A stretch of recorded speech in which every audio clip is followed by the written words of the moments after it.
Paninira lang, yan ang tingin ni Tuguegarao City Mayor Myla Tingke sa nagpakalat ng kanya raw edited statement na okay lang iwanan ang mga alagang hayop tuwing bumabagyo. Ang detalye sa agenda report ni Dexter Ganibe ng Abante. Isinisi ni Tuguegarao City Mayor Myla Tingke sa taga-suporta ng kalaban niya sa politika ang inabot niyang pambabash online matapos niyang ipakalat ang edited niyang statement sa mga pet at farm animal. Sa panayam ng Politico Nightly, sinabi ni Mayora, taken out of context ang edited niyang statement.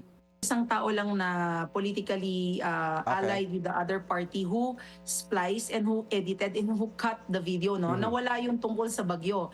Parang ang lumalabas lang is walang kwenta yung buhay ng mga pets, ng animals, no? But hindi niya sinabi doon na may bagyong parating, super typhoon po ito. Kung ayaw nyo lumikas, mas mahalaga ang buhay ng tao. Yung gamit na kadalasang sinasabi nyong ayaw nyong iwan, ayaw iwan ng gamit, ayaw iwan ng bahay, napapalitan po yan. Yun pong in the context of farm animals ang usapin namin, baka, kambing, baboy. Kung ayaw nyong iwan yan, yan ho, pwede ho nating palitan pag nawala yan sa inyo. That was the context.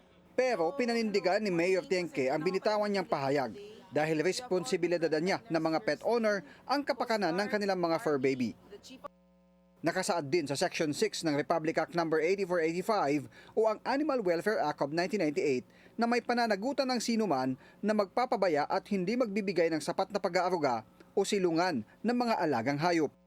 Aminado naman ng alkalde na wala pa silang evacuation area para sa farm animal at pets. Pero hindi naman anya pinagbabawalan ng sinuman na magdala ng kanilang mga alaga sa mga evacuation center. Wala ho kaming designated, but I can assure you, kami pa ho nagsusupply ng dog food.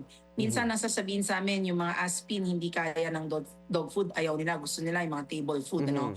So wala ho kaming binawal ever. Sa ulat ng Office of Civil Defense Bicol, nasawi ang isang lalaki noong kasagsagan ng bagyo matapos malunod sa San Jose Poblacion sa Verac, Catanduanes. Binalikan kasi niya para asikasuhin ang alagang hayop nang maanod siya ng flash flood sa kanilang barangay. Insidenteng ayaw mangyari ni Mayor Tingke sa kanyang mga kababayan sa Tuguegarao. Para sa agenda, Dexter Ganibe, Abante!